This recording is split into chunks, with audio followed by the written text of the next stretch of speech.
Laikam jau būs lieki teikt, ka Rīgas 89. vidusskolas audzēkņi savu matemātikas skolotāju Natāliju Sergeju patiešām mīl.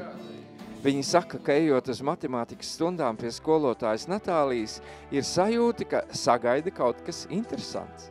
Skolotāja pati apgalvo, ka savā dzīvē esot redzējusi vien 2 cilvēkus, kuri nav spējuši saprast matemātiku, un viņas audzēkņi piekrīt, ka skolotāji šo priekšmetu tiešām varot iemācīt katram.